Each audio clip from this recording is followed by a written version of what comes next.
important, c'est qu'il faut que vous mettiez face au public pendant le discours, et puis après, quand il y aura dévoilement... Il est 16 h, donc bonjour à tous. Merci de votre participation. C'est une journée un peu particulière aujourd'hui pour notre commune, avec un programme chargé et des thèmes aussi divers que variés. Alors merci infiniment à vous tous d'avoir répondu à notre invitation. Et puisque je suis déjà dans les remerciements, et avant que nous ne commencions le protocole officiel, j'aimerais remercier toutes les associations présentes aujourd'hui, tous les porte-drapeaux, tous les membres et les responsables de ces associations qui sont à nos côtés cet après-midi. C'est un honneur et un plaisir de vous recevoir dans notre commune, et comme je ne pourrais malheureusement pas partager le verre de l'amitié à vos côtés, je tenais absolument à débuter cet après-midi en vous remerciant et en vous réaffirmant toute la gratitude des habitants de notre village à votre égard. Et j'espère que dans les décennies à venir, nous continuerons de nous réunir autour de ce monument et de transmettre à toutes les générations le devoir de mémoire pour que plus jamais ils ne revivent ce que nos parents, grands-parents, arrière-grands-parents, frères, sœurs, oncles, tantes, grand-oncles, grandes-tantes ont vécu au XXe siècle. Ces remerciements faits, je vous propose de débuter maintenant la cérémonie officielle de commémoration du 80e anniversaire de l'attaque du train blindé de Paray-le-Monial.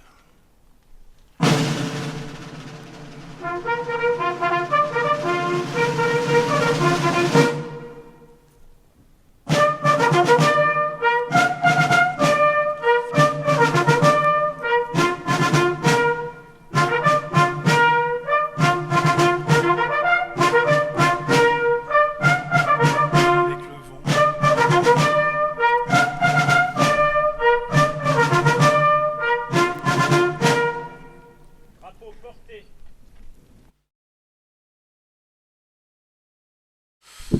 36 ans. J'ai toujours vécu dans ce village, mais en 36 ans de vie, je n'avais jamais entendu parler de l'attaque d'un train à Paray-le-Monial. Cette page sombre de l'histoire de notre arrondissement m'était totalement inconnue. Et pourtant, dans ce tragique événement, 2 enfants du village y ont perdu la vie. C'est lors de l'organisation des retrouvailles des anciens élèves de l'école de Diau qu'on a porté à ma connaissance ce fait divers. Au travers d'une simple réunion visant à remettre un visage, une histoire, une adresse sur les premiers enfants d'une école qui a ouvert ses portes en 1917. À côté de ces 2 élèves qui m'étaient jusqu'alors inconnus, j'écrivais au crayon de papier et avec une certaine méfiance, 3 lettres, un mot, puis de nouveau 3 lettres, décédé, train, PLM. Pourquoi au crayon de papier et pourquoi avec méfiance? Tout simplement parce qu'au fond de moi, je ne peine à y croire. La mémoire de nos anciens serait-elle défaillante? Bien sûr que non, car si je les ai réunis autour de cette table, c'est justement parce qu'ils sont les garants du passé de notre village et la mémoire vivante d'une décennie que je n'ai pas connue. Pour pouvoir retranscrire cette note à l'encre indélébile, je suis alors allé chercher sur Internet, et la réponse ne tarde pas à arriver. En 1924, une tuerie a bel et bien eu lieu à la suite de l'attaque d'un train à Paray-le-Monial, et 2 enfants du village y ont bel et bien perdu la vie. Ils s'appelaient Claude et Jean-Marie Deschamps et Jean-Marius Bourseau. Ils avaient alors respectivement 21 ans et 18 ans. Ils étaient résistants de l'armée secrète de Saint-Julien-de-Civry. Ils furent capturés et exécutés par les Allemands. 1 an après cette recherche, j'étais élu maire et rapidement me vint l'idée d'organiser une cérémonie ici, au monument, à la mémoire de ces jeunes hommes. Mais la découverte du poste de premier magistrat, sa charge de travail, la période de Covid, puis mes problèmes de santé, ont longtemps repoussé cet hommage. La date du 80e anniversaire approchant, je ne pouvais plus reculer et cocher rapidement la date de ce samedi 24 août 2024, soit très exactement 80 ans et 2 jours après ce drame.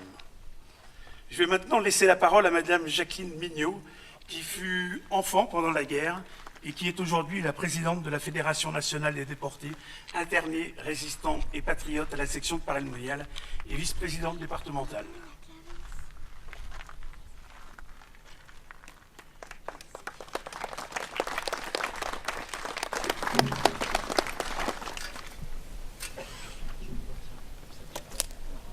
Merci. Bon, Mesdames, Messieurs, chers amis, tout d'abord, je tiens à remercier Monsieur le maire pour son invitation. C'est avec plaisir qu'accompagné par le président et porte-drapeau du comité de liaison des associations combattantes de Paray, porte-drapeau, et par les membres de la section des déportés, internés, résistants, patriotes, également de Paray, dont 2 porte-drapeaux, que je participe à cette journée mémorielle. 1944, c'est l'année de libération de la France, mais à quel prix? Après le débarquement, les représailles contre les maquis s'aggravent et servent de prétexte à des massacres. Le 22 août 1944 reste une journée des plus meurtrières dans l'histoire de Paray, mais elle n'a pas meurtri que Paray. Beaucoup de villes, beaucoup de villages ont été touchés, compte tenu de la provenance des maquisards. Ce fut le cas de Diot, votre commune. Participant à cette attaque, Jean Bourseau, 18 ans, et Claude Jean-Marie Deschamps, 22 ans, ne reviendront pas, victimes de la barbarie allemande. Je salue avec beaucoup d'émotion la famille de Mani, ses sœurs, neveux et nièces. Donc, maintenant le récit de l'attaque. Les maquis du Charolais sont très actifs. Le 22 août, le major d'Artois et les chefs des maquis du Charolais envisagent l'attaque du camp de Saint-Yan, mais le passage d'un train de déportés arrivant de Clermont-Ferrand leur fait changer d'objectif. Ils décident d'attaquer la gare de Paray pour libérer les déportés. Ces hommes sont issus des groupes de Silla à Martigny-le-Comte et de Grosbois à Saint-Julien-de-Civry. Un convoi est parti de Clermont-Ferrand à destination du camp du Struthof-Naswiller en Alsace, avec, dans des wagons à bestiaux, 239 détenus, hommes, femmes, enfants. Puis un wagon de 3e classe réservé à des détenus privilégiés, le prince Xavier de Bourbon-Parme, Monseigneur Gabriel Piguet, évêque de Clermont, et Madame Jean Michelin, tous impliqués dans des actions de résistance. En queue de convoi, des Allemands, des miliciens avec leurs familles. Dans la gare de Riom, une dizaine de personnes sont réquisitionnées, poussées à la baïonnette dans un wagon qui sera placé devant la locomotive. Ces otages pourront réparer les voies en cas de sabotage ou seront sacrifiés en cas d'explosion. C'est au petit matin, dans la brume, que le convoi arrive à Paray. La résistance a engagé 3 sections qui quittent Changy, Saint-Julien-de-Civry et Pinassis en camion pour se retrouver aux Eaux Mortes.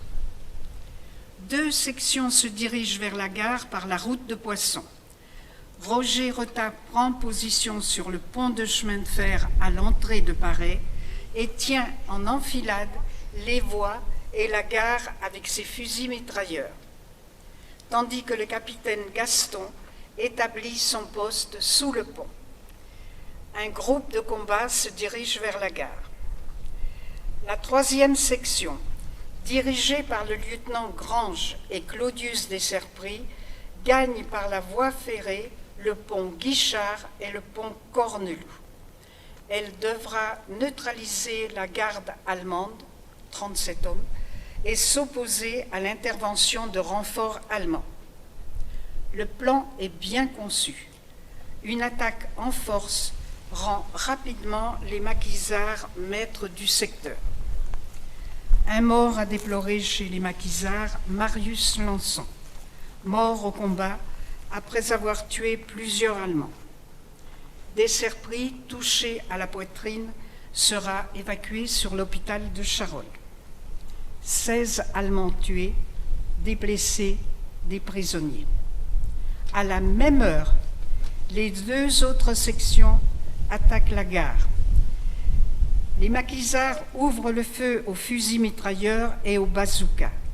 Les Allemands, surpris, ripostent et se replient vite vers la gare. Devant la puissance des feux des fusils mitrailleurs et des armes anti-chars des résistants qui détruisent plusieurs wagons et sèment la débandade chez l'ennemi.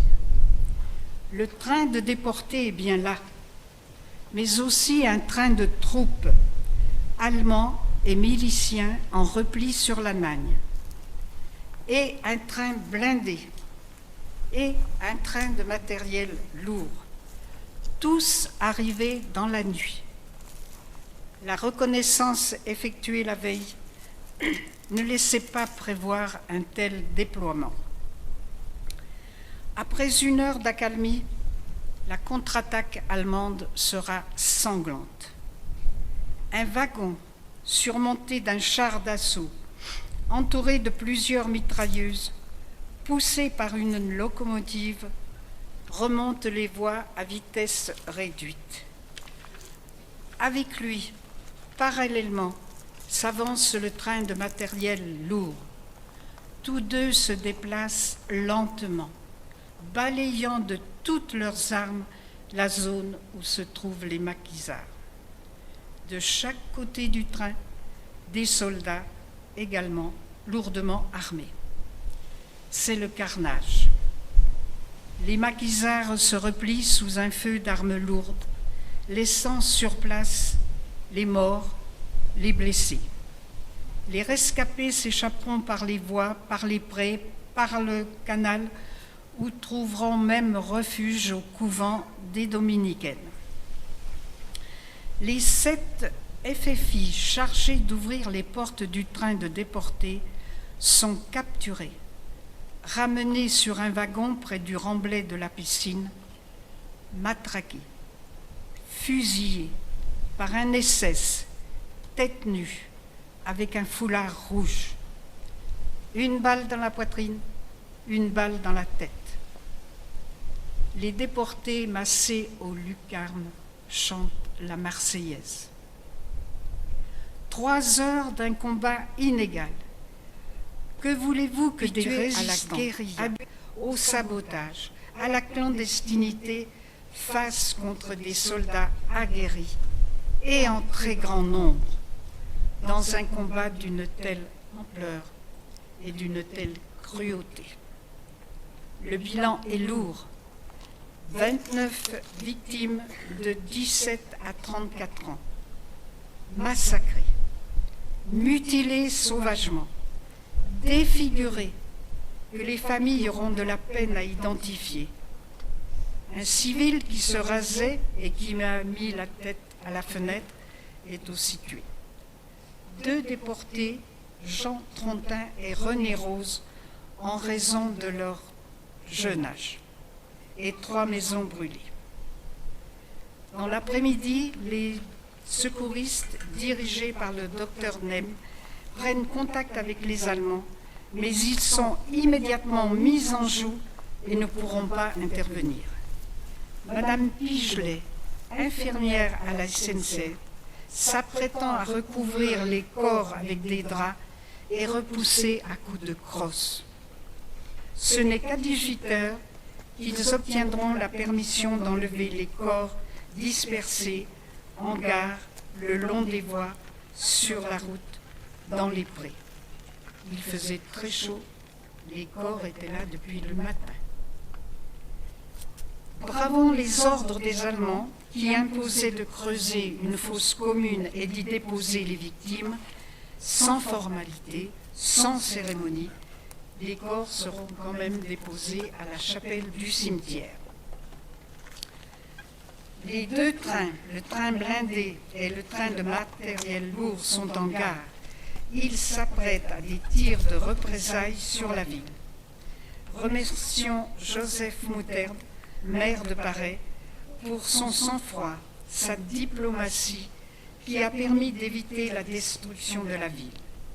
Son argument était qu'il n'y avait pas de parodien dans les résistants. Le sacrifice des résistants n'aura pas permis la libération des déportés. Le train restera bloqué 3 jours à Paray avant de rejoindre le camp de Struthof. Et ils seront évacués sur Dachau le 9 septembre.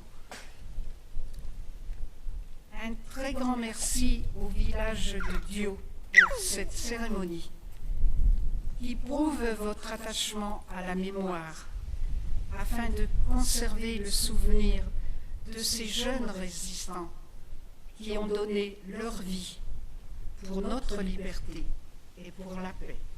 Je vous remercie.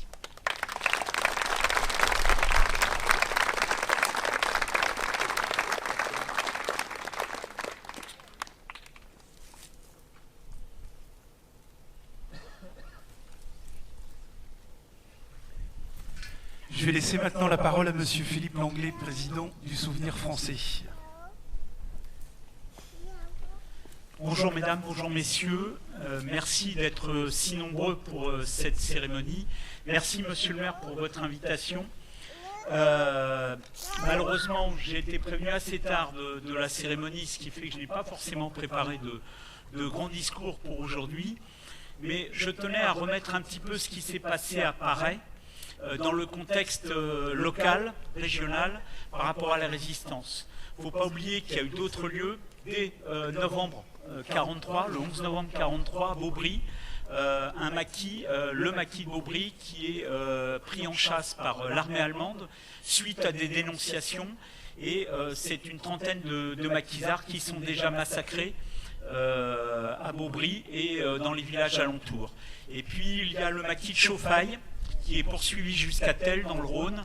Et aussi, là, il y aura 19 victimes dans ce maquis. Il y a ces morts à l'attaque de Paray-le-Monial. Il y a eu aussi un massacre à Saint-Yan, avec là, non seulement des résistants, mais aussi des civils qui ont été massacrés arbitrairement par les Allemands. C'est un miracle si Saint-Yan ne s'est pas transformé en un second Oradour-sur-Glane. C'est sans doute parce qu'il y avait la pression des armées alliées qui arrivaient et qui ont fait que les Allemands se repliaient très vite, qui ont sauvé la vie de la population de Saint-Yan. Donc vous voyez, dans tout le secteur, il y a eu des drames terribles.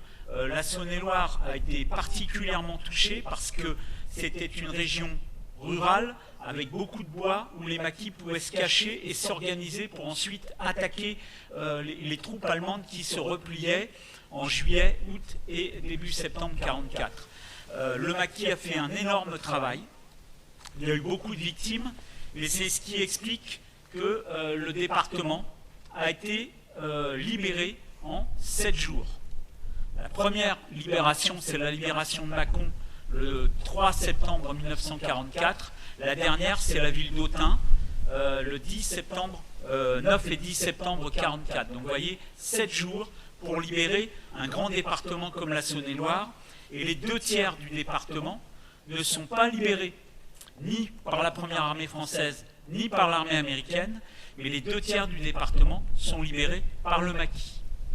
Donc c'est important de le rappeler, parce que beaucoup de gens ne le savent pas, mais 1 tiers de notre territoire a été libéré par les maquisards.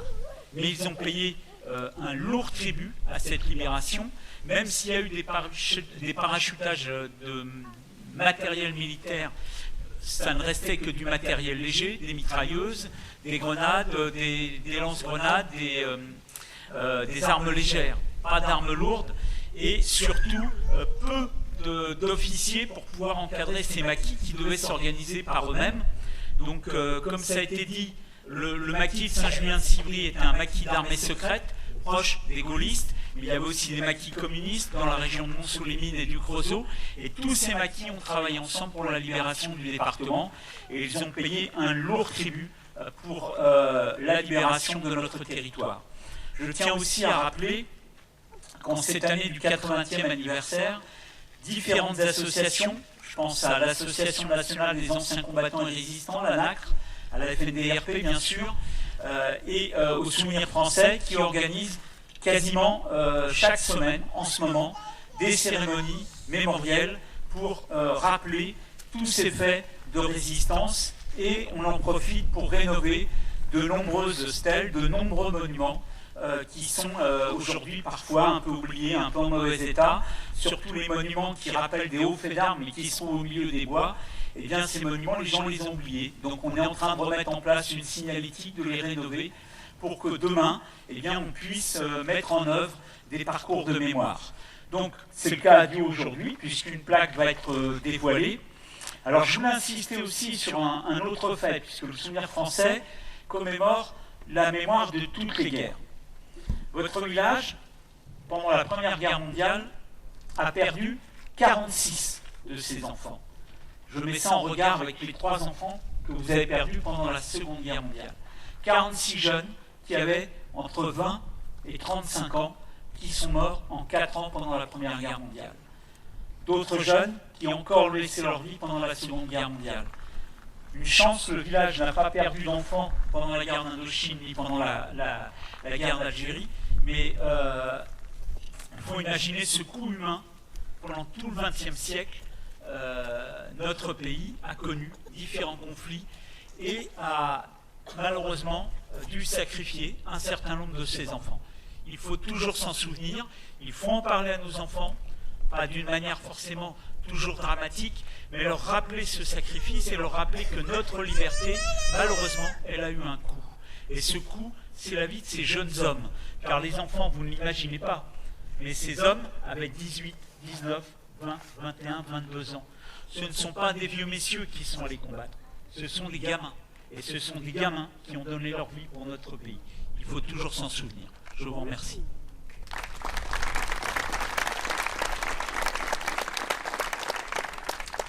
Merci beaucoup.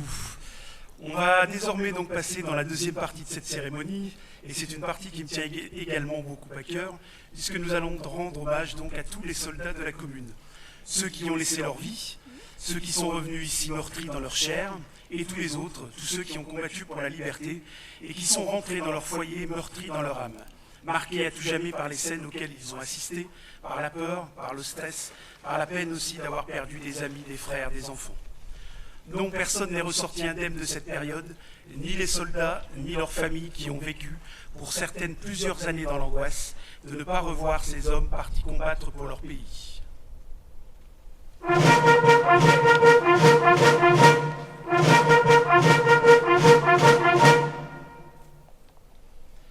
Alors l'idée d'apposer une plaque en l'honneur de tous ces soldats diotois de toutes les guerres m'est venue suite au décès de notre porte-drapeau Michel Martin en début d'année.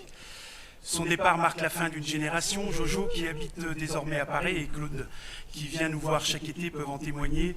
Nous n'avons plus d'autres anciens combattants sur la commune. Alors pour leur rendre hommage à tous, j'ai tenu à ce qu'une plaque soit posée sur ce monument.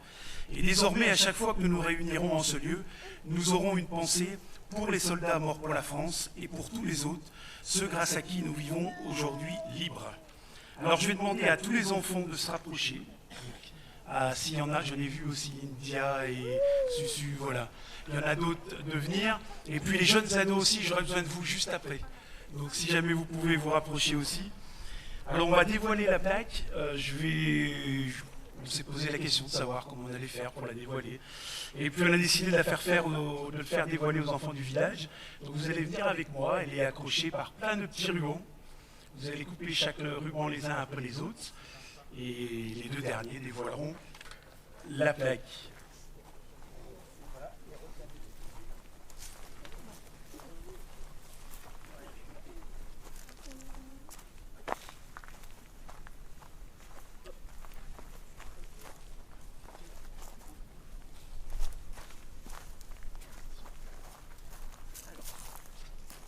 Ce qu'on va faire, vous allez venir, vous allez couper au milieu d'abord. Vous passez le ciseau à chacun. Je peux commencer ? Oui, vous pouvez commencer. C'est bon ? Viens là.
côté, Clément. Clément de l'autre côté, vers moi. Bah, donne-lui le verre. Viens, tu vas là-bas, tu vas là-bas. Finis là-bas, il y en a plein là-bas.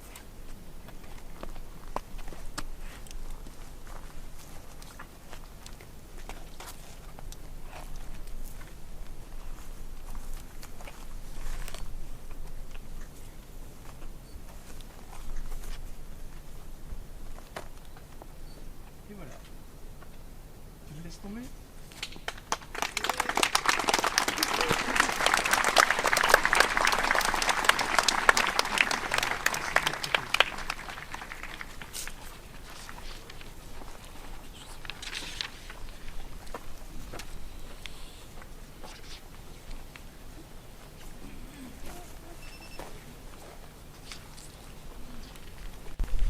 Alors cette cérémonie aujourd'hui, je l'ai voulu émouvante, touchante, marquante pour que chacun d'entre nous la garde en mémoire pour le restant de sa vie, pour que chacun d'entre nous garde en mémoire ces périodes noires de l'histoire de notre pays, car plus longtemps nous nous souviendrons, plus longtemps nous aurons la chance de vivre en paix auprès de nos familles, de nos amis, de nos voisins.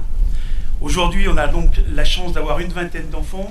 Alors, je vais vous faire prendre à chacun une fleur bleue, une fleur blanche, une fleur rouge dans le pot, chacun une fleur. Et puis vous allez les mettre au pied du monument dans le vase qui est vide. Voilà.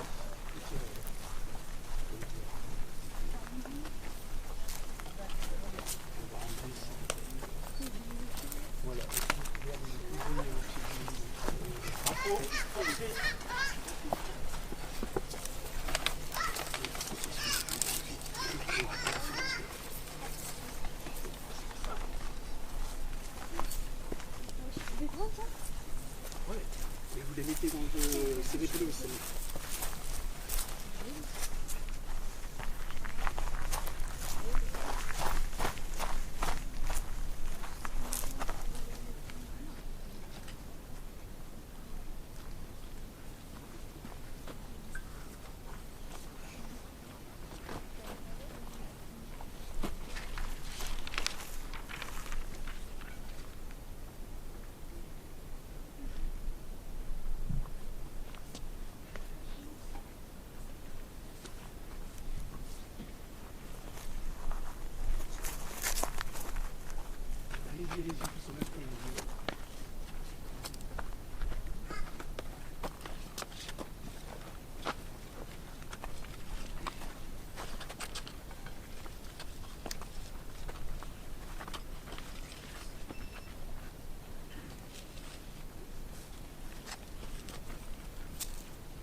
Alors nous allons maintenant procéder à l'appel aux morts, et j'ai tenu à rajouter justement l'âge auquel ces Diotois ont perdu la vie.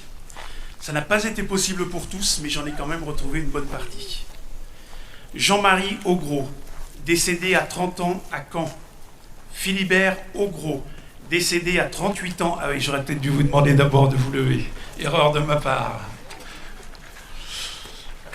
Philibert Augros, décédé à 38 ans à Fayet dans l'Aisne.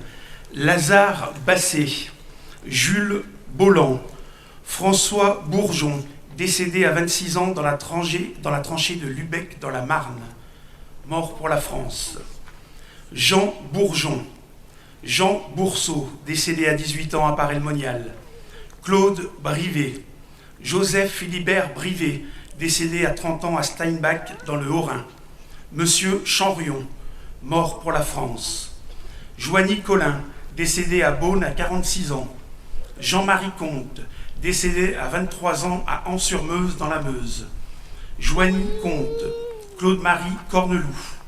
Jean-Claude Corneloup, décédé à 32 ans à Bisley dans la Meuse, mort pour la France. Jean d'Auvergne, décédé à 30 ans à Blamont dans le Doubs. Jean-Marie d'Auvergne. Charles Jean-Claude d'Auvergne, décédé à 26 ans à Prémont dans l'Aisne. Claude-Marie Delorme. Jean-Claude Deschamps, mort pour la France. Claude Jean-Marie Deschamps, à 21 ans à Paray-le-Monial. Joigny Descharnes, à 32 ans à Commercy. Lucien Jean-Marie Deveau, décédé en Belgique à Ypres à 22 ans. Marius Deveau.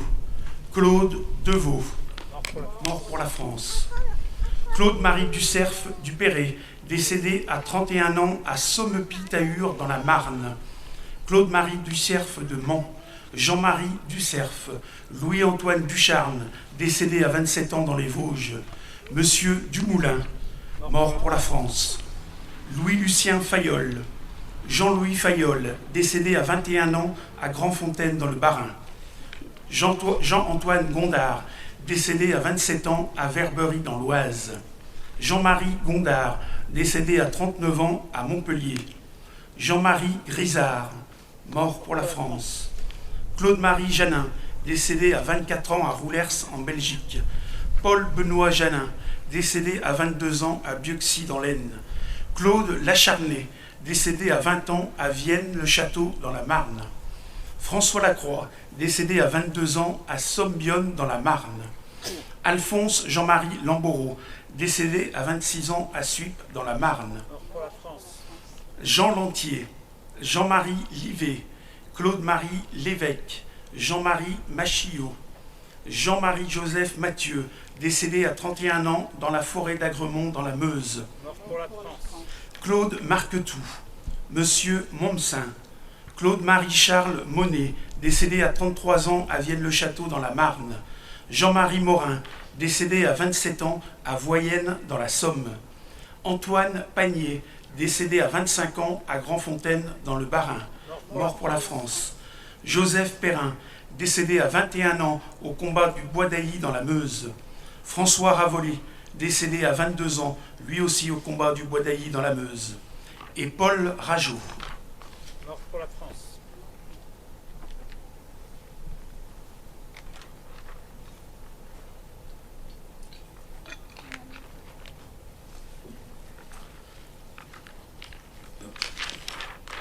Alors bien sûr, à chaque cérémonie, il est de coutume d'observer une minute de silence en la mémoire de ces soldats morts au combat. Mais aujourd'hui, j'aimerais qu'on rajoute à cette liste tous les défunts de l'attaque du train blindé de Paray-le-Monial. Auguste Baudin, René-Roger Boucher, Émilien Joseph Bouy, Claudius Francisque Brancier, Robert Brera, Fernand Jacques Pierre Cognard, Roland Dagois, Lucien Aimé Demurger, Claude Jean-Marie Deschamps, Jean-Baptiste Galland, Pierre Garnier, Marcel Claudius Gautron, Jean-Claude Gauthier, Jacques Girardon, Marius Edmond Lançon, Paul Langlois, Jean-Marie Joseph Lemoine, victime civile le 22 août 1944. Kléber Fernand Letellier, René-Louis Mougenel, Pierre Paillard, Louis-Henri Petit, Albert Pitot, Georges-Louis Rougemont, Roger Rouillet et Claude-Louis Seigne. Léopold Schultz, Roger-Auguste Thomas, Claudius Eugène Valette, Jean-Lazare Dupéré, décédé des suites de ses blessures à Mâcon, François Gauthier, René Marmora et Marcel Martin. Mort pour la France. Mort pour la France. J'aimerais également avoir une pensée pour le capitaine Sébastien Mabire et le lieutenant Mathis Laurens, tous deux décédés cette année pendant un vol d'instruction à bord d'un Rafale, au lieutenant-colonel Jean-Christophe Bellomia, affecté à l'école des sous-officiers, de la gendarmerie nationale de Melun en Seine-et-Marne, au maréchal des logis-chefs Alec Belaïd, au gendarme Nicolas Molinari, sous-officier de l'escadron de gendarmerie mobile de Melun, ainsi qu'à l'adjudant-chef Xavier Salou, qui ont trouvé la mort cette année dans l'exercice de leurs fonctions. Et puis parce que j'ai souhaité associer à cette commémoration une journée de retrouvailles pour tous les habitants de la commune, et que nous allons tout à l'heure souhaiter la bienvenue aux nouveaux habitants ayant emménagé à Dio depuis le début du mandat, j'aimerais qu'on ait une pensée également pour toutes les personnes du village qui nous ont quittés durant cette période.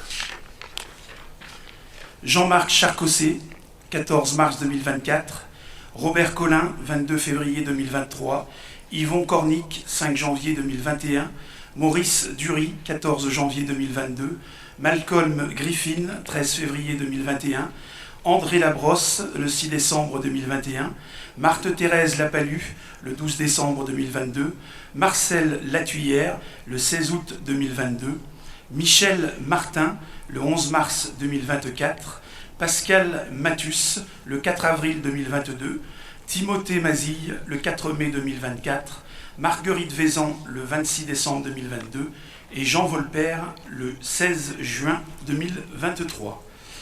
Je vais demander aux ados de se rapprocher cette fois. J'aurais besoin d'eux, s'il vous plaît.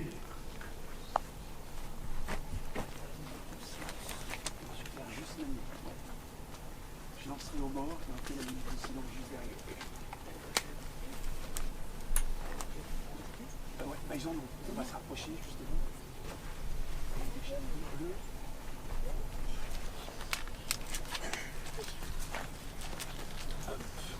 Rouge.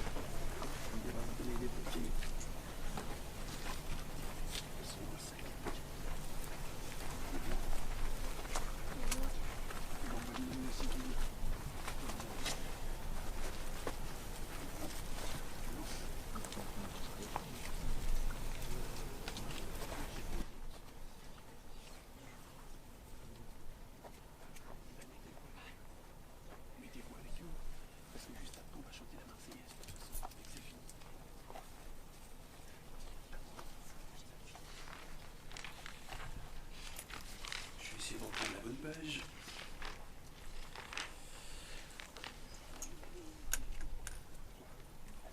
Mettez-vous dans l'ordre. Le bleu, l'orange, le rouge. Le vert. Ensuite blanc, ensuite rouge. C'est bon?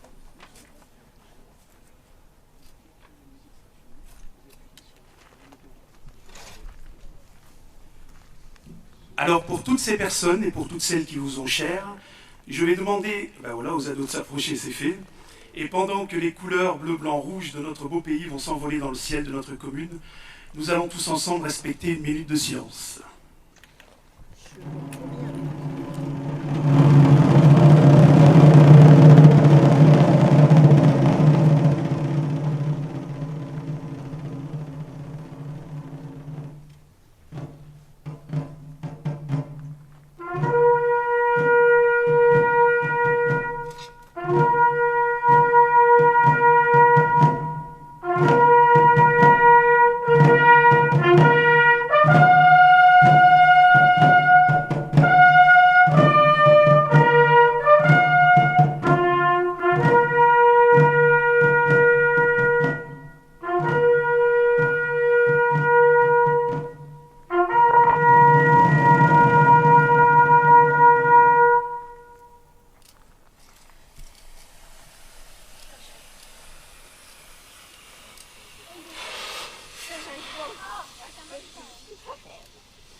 À la mémoire de toutes ces personnes, je vous demanderai de bien vouloir observer une minute de silence.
Merci à vous. Merci de participation. Bon, merci aux remplaçants au pied levé. Décidément, on en a un qui part en vrille à chaque fois. Bon, et puis je vais lui demander de se retourner parce qu'on a un nouveau porte-drapeau à Dio. Philippe, si tu peux te retourner.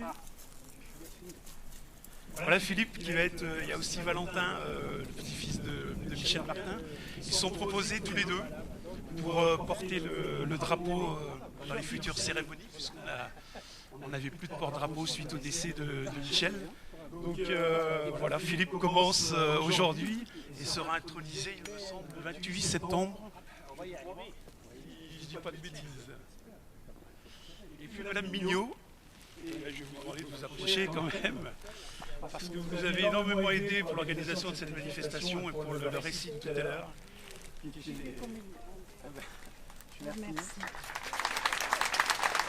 Merci beaucoup. Je vous remercie. Merci à vous tous d'être là aujourd'hui. Merci, monsieur le maire.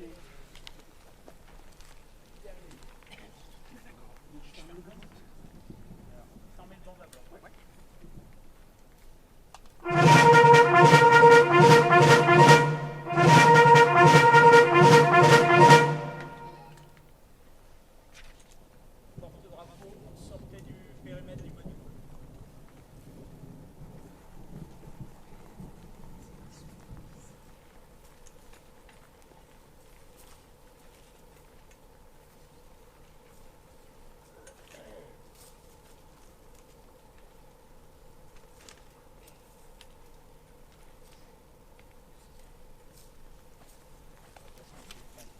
Donc maintenant, on va se séparer, on va se couper en deux.